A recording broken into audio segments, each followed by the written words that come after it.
ओम।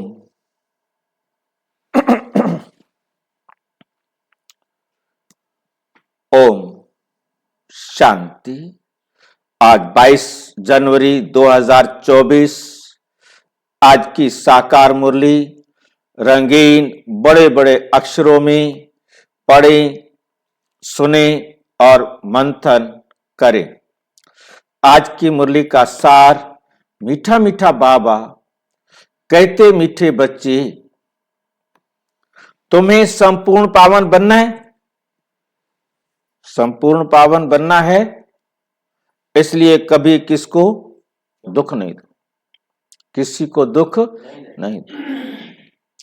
कर्म इंद्रियों से कोई विकर्म ना हो, सदा बाप के फरमान पर चलते रहो। कौन दुख नहीं देगा? कौन दुख नहीं देगा? संपूर्ण पवित्र तो तब बनेगा जब दुख नहीं देगा। दुख कौन नहीं देगा?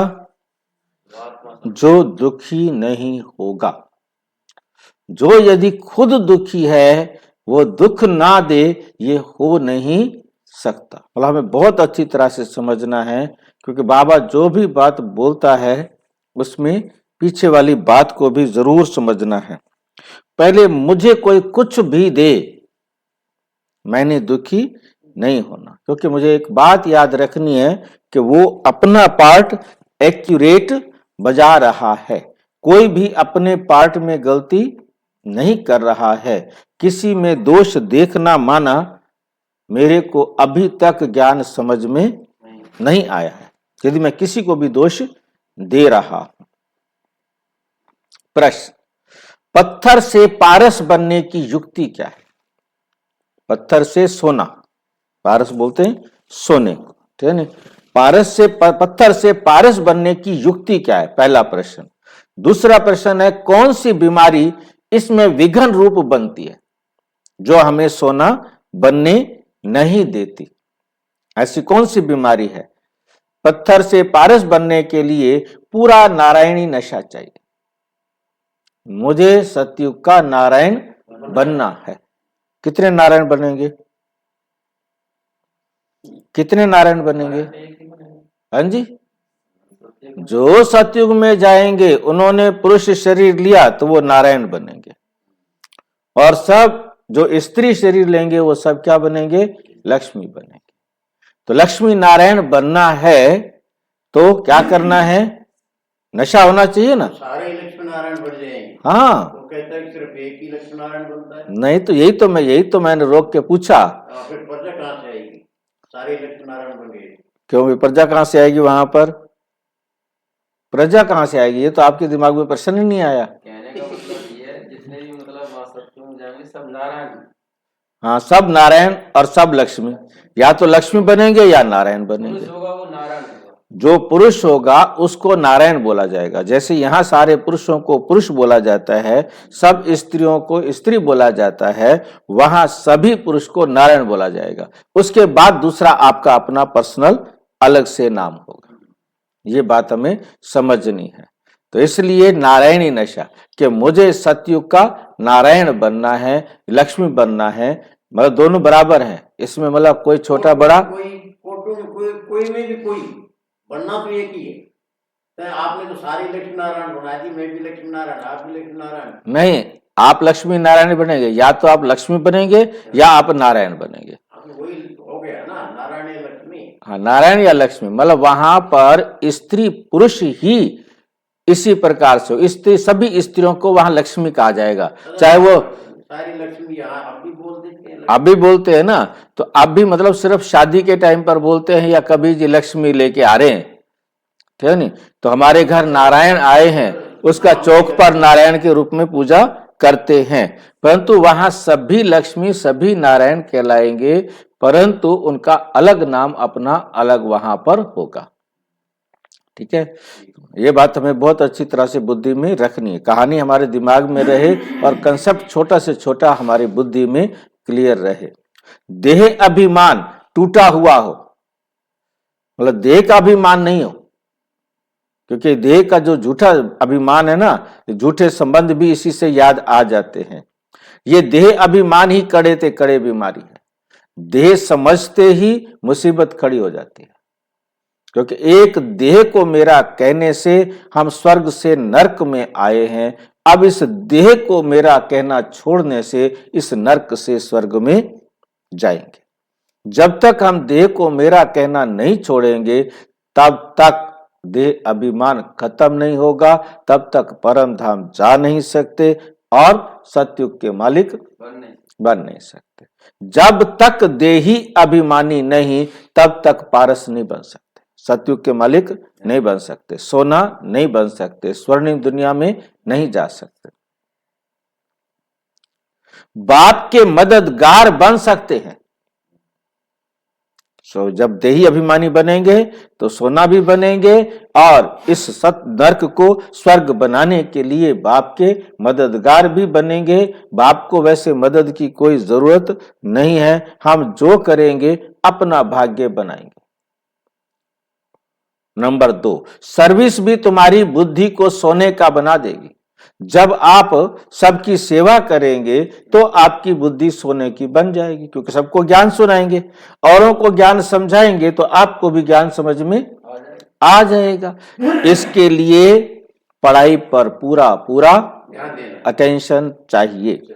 ओम शांति। रूहानी बच्चों प्रति रूहानी बाप सावधानी देते हैं कि बच्चे अपने को संगम युगी समझो। सतयुग तो नहीं समझेंगे, सतयुगी तो नहीं समझेंगे। अभी तो हम कहाँ हैं? संगम युगी हैं। सतयुगी क्यों नहीं समझेंगे? क्योंकि अभी हम देह समझते हैं अपने आप को, थोड़ी थोड़ी देर के लिए आत्मा समझ लेते हैं, बाकी सारा समय क्या समझते हैं? देह समझते हैं। तुम ब्राह्मण ही अपने को संगम युगी समझेंगे और तो सभी अपने को कल युगी समझेंगे। बाकी तो सब अपने आप को संगम युगी नहीं कह सकते, सतयुगी नहीं कह सकते। बहुत फर्क है, बहुत फर्क है। कहां कलयुग, कहां संगम युग और कहां सतयुग। सतयुगी कब समझेंगे? जब हम देही अभिमानी बन जाएंगे तब हम सतयुगी। अभी कभी देह अभिमानी तो कभी देही अभिमानी तो कभी, तो मतलब ये क्या हो गया? संगम। सतयुग और कलयुग, स्वर्गवासी या नरकवासी। तुम तो ना स्वर्गवासी हो और ना नरकवासी, तुम हो पुरुषोत्तम संगमवासी। इस पुरुषोत्तम संगम युग को तुम ब्राह्मण ही जानते हो और कोई नहीं जानते। तुम भल जानते भी हो परंतु भूल जाते हो। अब मनुष्यों को कैसे समझाएं? वे तो रावण की जंजीरों में फंसे हुए हैं। राम राज्य तो है ही नहीं, राम राज्य तो है ही नहीं। रावण को जलाते रहते हैं, इससे सिद्ध है कि रावण का राज्य है। जब रावण जिंदा है, रावण को जला रहे हैं। राम राज्य क्या है और रावण राज्य क्या है, ये भी तुम समझते हो। नंबर 1 शास्त्रानुसार बाप आते हैं संगम युग पर तो ये भेंट की जाती है सतयुग और कलयुग की। संगम पर आकर दिखाते, देखो ये है कलयुग और ये है सतयुग, ये बीच में हम खड़े। तो दोनों सामने दिखाते हैं ना, बाबा आकर समझाते हैं। कलयुग में रहने वालों को नरकवासी और सतयुग में रहने वालों को स्वर्गवासी कहा जाता है। स्वर्गवासी को पावन और नरकवासी को पतित कहा जाता है। तुम्हारी तो बात ही निराली है भाई, तुम्हारी तो बात ही निराली है। कैसे निराली है? आप दोनों का आनंद लेते हो, नरक का भी और स्वर्ग का भी। दोनों के बीच में खड़े हो जाते हो, नरक भी देखते हो और स्वर्ग भी देखते हो। बहुत अच्छी बात है ना। तुम्हारी तो बात ही निराली है। तो तुम इस पुरुषोत्तम संगम युग को जानते हो, तुम समझते हो हम ब्राह्मण हैं। वर्णों वाला चित्र भी बहुत अच्छा है, इस पर भी तुम समझा सकते हो। कंट्रास्ट बताना, कंट्रास्ट बताना। चाहिए जो मनुष्य अपने को नरकवासी, पतित, कंगाल समझे। लिखना चाहिए, अब ये पुरानी कलयुगी दुनिया है, सतयुग स्वर्ग नई दुनिया है। तुम नरकवासी हो या स्वर्गवासी? तुम देवता हो या असुर? तुम ऐसे तो नहीं कहेंगे कि हम स्वर्गवासी हैं। तुम अपने आप को स्वर्गवासी तो नहीं कहेंगे। कोई ऐसे समझते हैं हम तो स्वर्ग में बैठे, सब सुख है, एसी भी लगा हुआ है, हीटर भी लगा हुआ है, बरसात से रोकने वाला साधन भी लगा हुआ है, बाकी दुनिया मरो, हम तो ना मरे। हमारे लिए सारी सुविधाएं हैं, कोई कमी ना है। यही स्वर्ग है जी, हम तो स्वर्ग में बैठे। अरे बाबा कहते हैं, अरे ये तो नरक है ना, सतयुग है कहाँ, ये रावण राज्य है। तब तो रावण को जलाते हैं, उनके पास भी कितने जवाब होते हैं, सर्वव्यापी पर भी कितनी बहस करते हैं, मानने को तैयार नहीं होते। पूरा पूरा दिन मैंने आर्य समाज वाले के साथ लगा दिया, शास्त्री जी के साथ, मान के नहीं दिया, और मेरे को भगा भी नहीं सकता था। मैं उसके घर गया हुआ था, अब मुझे ये भी नहीं कह सकता कि तू जा, ठीक है नहीं। और मैं भी जो है ना बैठा रहा शाम तक, परंतु मेरा हिम्मत है उसके बाद उसने नहीं कहा कि मेरे पास आ जा। हाँ जी, और उसके बाद मैंने कई बार कहा, मैंने कहा अच्छा आज बैठे, नहीं अभी टाइम नहीं, आज मेरे को ये है, आज मेरे को ये है। और खुद उसने बुलाया, आप आ जाओ जी। हाँ नहीं, मतलब वो मेले में देखने आया था और वहां उसको लगा, तो उसने कहा जी आप बैठे, आपको हम बात करें, आपको बताए। उसने सोचा कि मैं इसको बता दूंगा, मैं अब वो भी एग्जाम्पल दिए जाए और मैं भी एग्जाम्पल दिए जाऊं। कितनी डिबेट करते हैं, अब कहीं भी मिलता है ना, हाँ बैठेंगे भाई जी, एक दिन बैठेंगे, नहीं बुलाता होगा, क्या करे बेचारे। तो कितनी डिबेट करते हैं। तुम बच्चे तो एकदम क्लियर पूछते हो, अब नई दुनिया है या पुरानी दुनिया। ऐसा क्लियर कंट्रास्ट बताना है, इसमें बहुत ब्रेन चाहिए, बहुत दिमाग चाहिए। ऐसा युक्ति से लिखना चाहिए जो मनुष्य अपने से पूछे कि मैं नरकवासी हूं या स्वर्गवासी, ये पुरानी दुनिया है या नई दुनिया है, ये राम राज्य है या रावण राज्य है, हम पुरानी कलयुगी दुनिया के रहवासी हैं या नई दुनिया के रहवासी हैं। हिंदी में क्लियर लिखकर फिर अंग्रेजी गुजराती में ट्रांसलेट करो। पहले हिंदी में लिखो जैसी भाषा में आपको आता है, फिर उसको ट्रांसलेट कर दो, तो मनुष्य अपने से पूछे कि हम कहाँ के रहवासी हैं। कोई शरीर छोड़ते हैं तो कहते हैं स्वर्ग पधारा, लेकिन स्वर्ग अभी है कहाँ। अभी तो कलयुग है, जरूर पुनर्जन्म भी यहां ही लेंगे ना। स्वर्ग तो सतयुग को कहा जाता है, वहां अभी कैसे जाएंगे। ये सब विचार सागर मंथन करने की बातें हैं। ऐसे क्लियर कंट्रास्ट हो, उसमें लिख दो भगवानोवाच। हर एक अपने से पूछे मैं सतयुगी राम राज्य निवासी हूं या कलयुगी रावण राज्य का निवासी हूं। तुम ब्राह्मण हो, संगम वासी, तुमको तो कोई जानते ही नहीं। तुम हो सबसे न्यारे, तुम सतयुग कलयुग को यथार्थ जानते हो। तुम सतयुग कलयुग को यथार्थ जानते हो। तुम ही पूछ सकते हो, तुम ही पूछ सकते हो कि तुम विकारी भ्रष्टाचारी हो या निर्विकारी श्रेष्ठाचारी हो। ये तुम्हारा किताब भी बना सकते, ये तुम्हारा किताब भी बन सकता है। नई नई बातें निकालनी पड़े ना, जिससे मनुष्य समझे कि ईश्वर सर्वव्यापी नहीं है।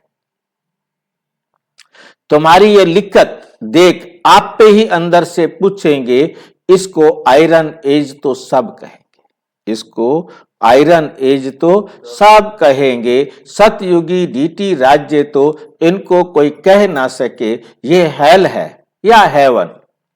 ऐसी फर्स्ट क्लास लिखत लिखो कि मनुष्य अपने को समझ जाए, मनुष्य अपने को समझ जाए कि हम बरोबर नरकवासी पतित हैं, हमारे में दैवी गुण तो है नहीं।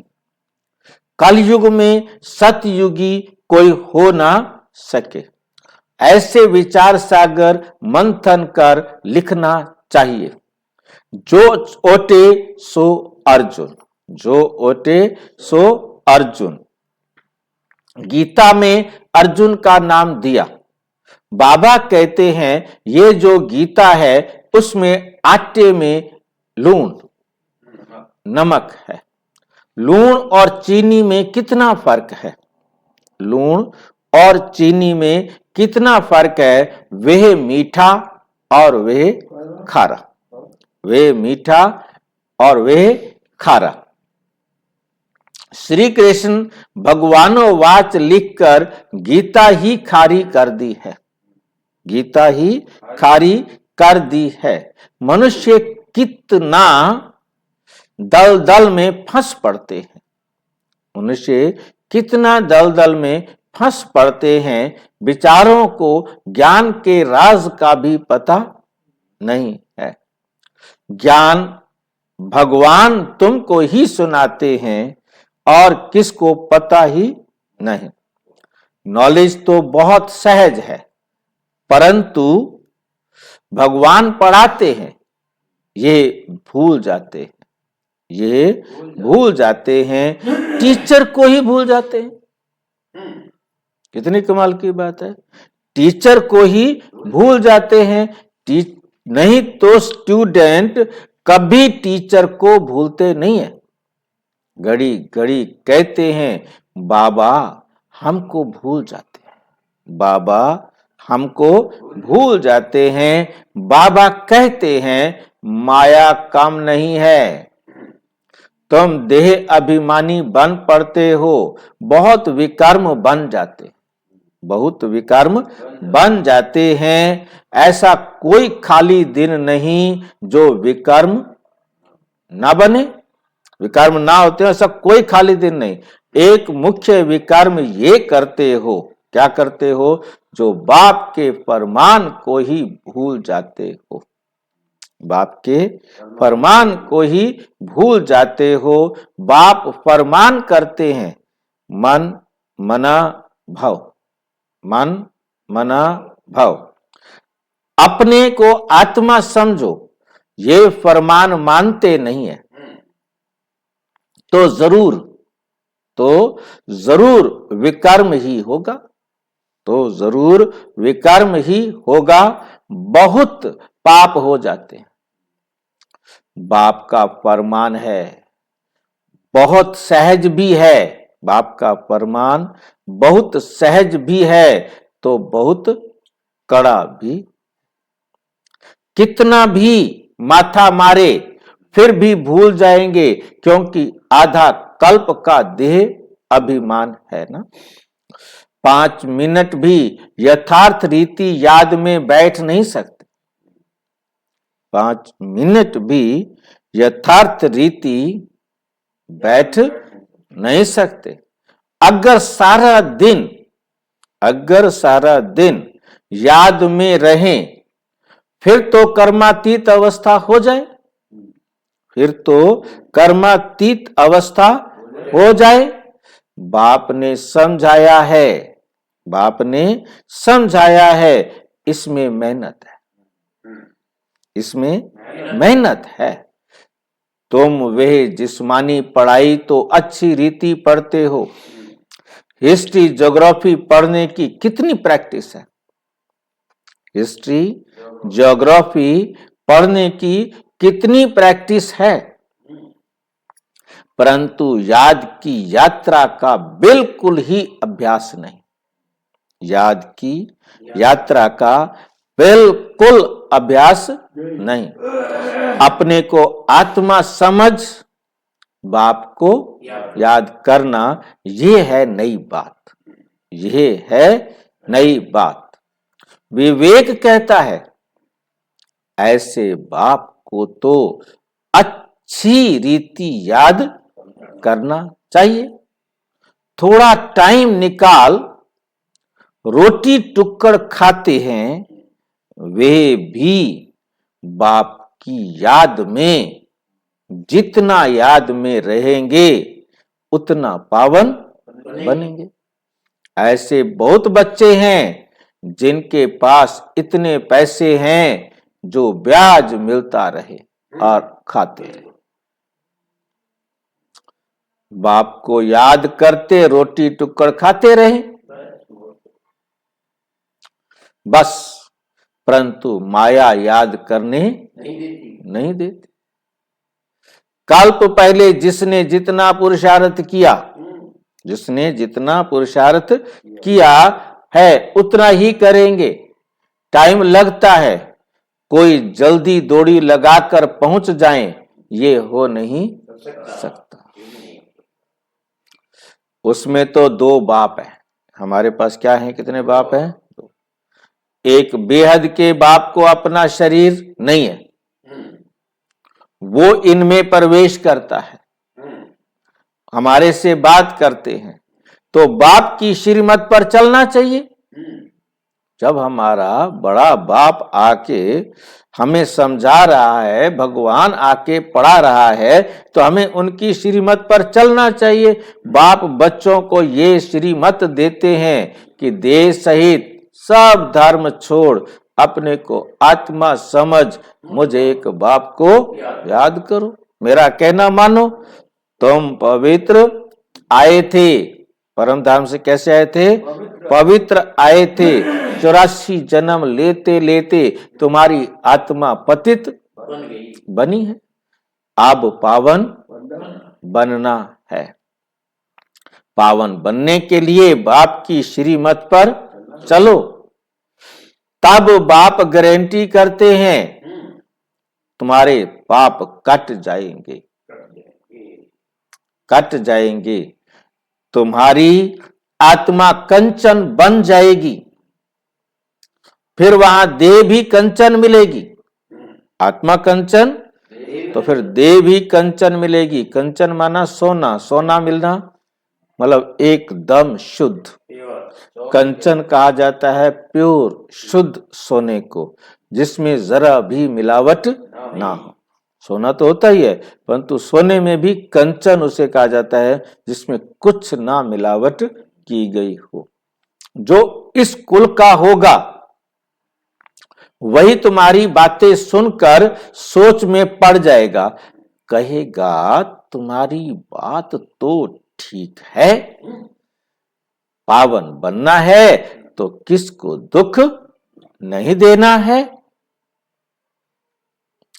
मनसा वाचा कर्मणा पवित्र बनना है। मनसा में तूफान आएंगे, तुम बेहद की बादशाही लेते हो ना, तुम भल सच बताओ व ना बताओ, सच बताओ व ना बताओ, परंतु बाप खुद कहते हैं माया के बहुत विकल्प आएंगे, माया के बहुत विकल्प आएंगे, परंतु कर्म इंद्रियों से कभी विकर्म नहीं करना।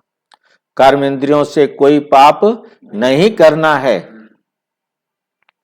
तो ये कंट्रास्ट की बातें अच्छी रीति लिखनी चाहिए। श्री कृष्ण पूरे 84 जन्म लेते हैं और शिव पुनर्जन्म नहीं लेते, शिव पुनर्जन्म नहीं लेते। वे सर्वगुण संपन्न देवता है, ये तो है ही बाप। तुमने देखा है पांडवों के चित्र कितने बड़े बड़े बनाए हैं, इसका मतलब है कि वे इतनी बड़ी विशाल बुद्धि वाले थे, बुद्धि बड़ी थी, उन्होंने फिर शरीर को बड़ा बना दिया है। तुम्हारे जैसी विशाल बुद्धि और कोई की हो ना सके। तुम्हारी है ईश्वरीय बुद्धि। भक्ति में कितने बड़े बड़े चित्र बनाकर पैसे बर्बाद करते हैं। कितने वेद शास्त्र उपनिषद बनाए, कितना खर्चा किया। बाप कहते हैं तुम कितने पैसे गंवाते आए हो। बेहद का बाप उलाना देते हैं, तुम फील करते हो। बाबा ने पैसे बहुत दिए हैं, राजयोग सिखलाकर राजाओं का राजा बनाया। वह जिस्मानी पढ़ाई पढ़कर बैरिस्टर आदि बनते हैं, फिर उससे कमाई होती है। इसलिए कहा जाता है नॉलेज सोर्स ऑफ इनकम है। ये ईश्वरीय पढ़ाई भी सोर्स ऑफ इनकम है। जितना ज्ञान लेंगे उतना कमाई होगी, जिससे बेहद की बादशाही मिलती है। भागवत रामायण आदि में कोई नॉलेज नहीं, एम ऑब्जेक्ट ही कुछ नहीं। बाप जो नॉलेजफुल है वो बैठ तुम बच्चों को समझाते हैं। ये है बिल्कुल नई पढ़ाई, ये है बिल्कुल नई पढ़ाई। वे भी कौन पढ़ाते हैं? भगवान।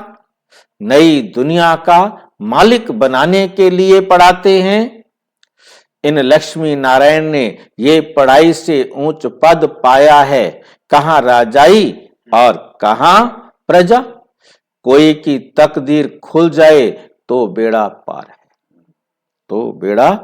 पार है, स्टूडेंट समझ सकते हैं कि हम पढ़ते हैं और फिर पढ़ा सकते हैं, हम पढ़ते हैं फिर पढ़ा सकते हैं व नहीं। पढ़ाई पर पूरा अटेंशन रखना है। हम पढ़ते हैं और फिर पढ़ा सकते हैं या नहीं पढ़ा सकते, ये देखना है अपने आप को। पढ़ाई पर पूरा अटेंशन रखना चाहिए। पत्थर बुद्धि होने के कारण कुछ भी समझते नहीं। तुमको बनना है सोने की बुद्धि। वे उन्हों की बनेगी जो सर्विस में रहेंगे, बैज पर भी किसको समझा सकते हो? बैज पर भी किसको समझा सकते हैं? बेहद के बाप से बेहद का वर्षा लो। हद के बाप से हद का वर्षा मिलेगा और बेहद के बाप से बेहद का वर्षा लो। भारत स्वर्ग था ना, कल की बात है ना। कहां 5000 वर्ष की बात, कहां लाखों वर्ष की बात। कितना फर्क है। तुम समझाते हो तो भी समझते नहीं है, जैसे बिल्कुल ही पत्थर बुद्धि है। बिल्कुल ही क्या बन गए हैं? पत्थर बुद्धि है। ये बैज ही तुम्हारे लिए जैसे एक गीता है। बैज ही तुम्हारे लिए क्या है? एक गीता है। इसमें सारी पढ़ाई है। मनुष्यों को तो भक्ति मार्ग की गीता ही याद रहती है। अभी तुम जो बाप द्वारा गीता सुनते हो, उससे तुम 21 जन्म के लिए सदगति को पाते हो। शुरू में तुमने ही गीता पढ़ी है, पूजा भी तुमने ही शुरू की है। अब पुरुषार्थ कर गरीबों को भक्ति मार्ग की जंजीरों से छुड़ाना है। कोई ने कोई को समझाते रहो, उसमें से 1-2 निकलेंगे। अगर 5-6 इकट्ठे आते हैं तो कोशिश कर अलग अलग फार्म भराए, अलग अलग समझाना चाहिए। नहीं तो उन्हों में एक भी ऐसा होगा तो औरों को खराब कर देगा। एक क्लास तो साथी होगी। ऐसा है भाई, कोर्स कराते हैं ना जब, अब एक आप जैसे विचार वाला, एक उसके विचार जैसे वाला, एक उसका, हर एक के विचार अलग अलग है ना। अब आपके साथ बात करने लग गया तो बाकी सारे बोर होंगे, उनके साथ बात करने लगा तो वो बोर होंगे। इसलिए एक ही साथ क्लास लेना चाहिए, बोर क्यों होंगे? क्लास नहीं, अलग अलग लेंगे तो बैठे वो तो बोर होंगे। कोर्स के टाइम पर बाबा कहते उनको एक मत पर जब सारे मान लेके परमात्मा आके पढ़ा रहा है और ये परमात्मा की मुरली हम सुन रहे हैं, फिर उसको सबको सारी क्लास चाहे 1000 वाली बैठी हो, ठीक है नहीं, फिर कोई प्रश्न नहीं उठता। प्रश्न जो है ना, इसलिए अलग बैठकर उनको कोर्स अच्छी तरह कराया जाए। जो कोर्स बेसिक जिनका अच्छी तरह नहीं होता ना, वो फिर सारी जिंदगी अटकते रहते हैं, उनको कोई ना कोई बात अटकाती रहेगी, क्योंकि जहां उनके मन में फिर भी प्रश्न रहते हैं। अब कितने भाई बहनों के आते हैं कि भाई जी अब हमें समझ में आ रहा है, क्योंकि प्रश्न क्लियर नहीं होते हैं, तो बेसिक कोर्स क्लियर नहीं होता है, तो फिर कहीं ना कहीं वो प्रश्नों से ही तो उत्तर बनेंगे, बगैर प्रश्न तो उत्तर कहाँ से बनाएंगे? खाली उत्तर ही बताएंगे, प्रश्न कहाँ से आएंगे? बात तो दोनों है। प्रश्न छोटी छोटी बातें जो पहली क्लास में हमें क्लियर हो समझ में आपकी बात नहीं आई है, मैंने आपको पूछा है तो ये मेरा क्वेश्चन हो गया। नहीं, आप पूछें, परंतु आप यदि पहली क्लास वाली बातें पूछेंगे, पहली क्लास की बात पूछेंगे, तो बाकी सारे कहेंगे हमको पता है, इसका ध्यान नहीं है, ठीक है नहीं? भाई दिमाग तो सबका एक बराबर नहीं ना, इसीलिए तो सुनते सुनते भूल जाता है। इसीलिए तो बाबा कह रहे हैं कि आप कोर्स जो है ना अलग अलग कराओ बैठ करके, ताकि उसके जिसको भूल जाता है, जिसको कम समझ आए, उसको अच्छी तरह समझाने में आप टाइम थोड़ा लगा दो। परंतु जब वो क्लास में बैठेगा तो उसे वो बेसिक बातें नहीं पूछनी पड़ेगी कि आत्मा क्या है, परमात्मा क्या है, जो छोटी छोटी बातें हैं वो तो क्लियर होनी चाहिए। अब जिसकी बुद्धि में ये नहीं आया कि परमात्मा पढ़ा रहा है, अब वो क्लास में बैठना शुरू कर दे, तो वो तो फिर भक्ति मार्ग वाली चर्चाएं करेगा। जिसको समझ में आ गया कि भगवान पढ़ा रहा है, भक्ति मार्ग अलग है और ज्ञान मार्ग अलग है, तो ये है गीता भक्ति मार्ग की जो दुनिया वाले पढ़ते हैं, और ये गीता है ज्ञान मार्ग की जो भगवान आके पढ़ा रहे हैं। परमात्मा कहते हैं ये बैज ही आपकी गीता है, आपके पास बैज है तो आप इस बैज पर उनको सारा ज्ञान सुना सकते हो। नहीं तो उन्होंने एक भी ऐसा होगा तो औरों को खराब कर देगा, वो बातें ऐसी करेगा सब खराब हो जाएंगे। मतलब जैसे हम ट्रेन पे आते थे ना, तो कई बार भीड़ लग जाती थी, उनमें कोई ना कोई एक ऐसा आ जाता था, ऐसी बातें करता था, वो सारे के सारे तितर बितर हो जाते थे, मतलब वो बात ही नहीं करने देता था। और कोई कितना भी आता था तो कहते थे भाई तू चुप रहे, इनको बोलने दो। तो मतलब ये सारी बात होती है, डिपेंड करती है। बाबा कहते हमेशा कोशिश करो कि अकेले में समझाओ। एक भी ऐसा होगा तो और औरों को भी खराब कर देगा। फार्म तो जरूर अलग भराओ, एक दो को देखें भी नहीं तो ये समझ सकेंगे। ये सब युक्तियां चाहिए, तब तुम सक्सेसफुल होते जाएंगे। बाप भी व्यापारी है, जो होशियार होंगे वो अच्छा व्यापार करेंगे। बाप कितना फायदे में ले जाते हैं। झुंड इकट्ठा जाए तो बोलो फार्म अलग अलग भरना है, फार्म अलग अलग भरना है। अगर सब रिलीजियस माइंडेड हो तो इकट्ठा बिठाकर पूछना चाहिए, इकट्ठा बिठाकर पूछना चाहिए गीता पढ़ी है, देवताओं को मानते हो? बाबा ने कहा है भक्तों को ही सुनाना है, भक्तों को ही सुनाना है। हमारे भक्त और देवताओं के भक्त वे जल्दी समझेंगे। पत्थर को पारस बनाना कोई मासी का घर नहीं है। देह अभिमान कड़े ते कड़ी बहुत गंदी बीमारी है। जब तक देह अभिमान नहीं टूटा है तब तक सुधरना बड़ा मुश्किल है। इसमें तो पूरा नारायणी नशा चाहिए। हम अशरीरी आए, अशरीरी बनकर जाना है। यहां क्या रखा है? यहां क्या रखा है? बाप ने कहा है मुझे याद करो। इसमें ही मेहनत है। बड़ी मंजिल है, चलन से मालूम पड़ता है।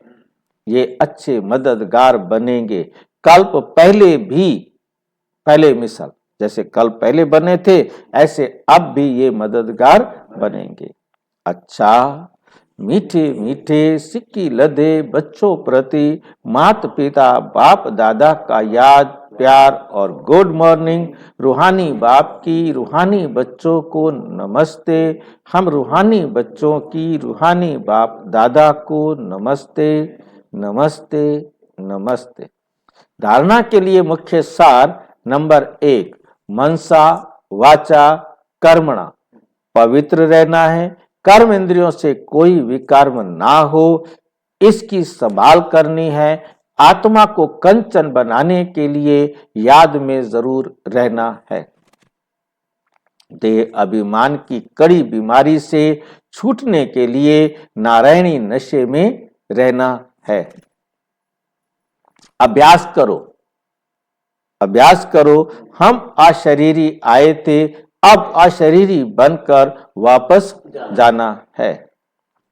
वरदान, योग करने और कराने की योग्यता के साथ साथ प्रयोगी आत्मा भाव। क्या बनो? प्रयोगी आत्मा भाव। बाप दादा ने देखा बच्चे योग करने और कराने दोनों में होशियार है। योग करने में भी होशियार हैं और योग कराने में भी होशियार हैं। तो जैसे योग करने कराने में योग्य हो, ऐसे प्रयोग करने में भी योग्य बनो और बनाओ। अभी प्रयोगी जीवन की आवश्यकता है। सबसे पहले चेक करो कि अपने संस्कार परिवर्तन में कहां तक प्रयोगी बने हैं, कहां तक प्रयोगी बने हैं, क्योंकि श्रेष्ठ संस्कार ही श्रेष्ठ संसार के रचना की नींव है। अगर नींव मजबूत है तो अन्य सब बातें स्वतः मजबूत हुई पड़ी हैं। स्लोगन, अनुभवी आत्माएं कभी वायुमंडल व संघ के रंग में नहीं आ सकती, संघ के रंग में नहीं आ सकती। व्यक्ति साइलेंस द्वारा डबल लाइट फरिश्ता स्थिति का अनुभव करो, फरिश्ता स्थिति का अनुभव करो। सदा खुशी में झूलने वाले सर्व के विघ्न हरता, सर्व की मुश्किल को सहज करने वाले तब बनेंगे जब संकल्पों में दृढ़ता होगी और स्थिति में डबल लाइट होंगे। स्थिति में क्या होंगे? डबल लाइट होंगे। मेरा कुछ नहीं, सब कुछ बाप का है। मेरा कुछ नहीं, सब कुछ बाप का है। जब बोझ अपने ऊपर रखते हो तब सब प्रकार के विघ्न आते हैं। मेरा नहीं तो निर्विघ्न, मेरा नहीं तो निर्विघ्न, क्योंकि मेरा है तो विघ्न आएंगे, मेरा नहीं है फिर मेरे सामने क्या रुकावट है? अच्छा, ओम शांति। और विस्तार से जानने के लिए प्रजापिता ब्रह्मा कुमारी ईश्वरीय विश्वविद्यालय के किसी भी सेवा केंद्र पर संपर्क करें। और यदि कोई प्रश्न है तो 9213106986 पर केवल टेलीग्राम करें। 9650692270 पर केवल व्हाट्सएप करें, फोन नहीं। ओम शांति।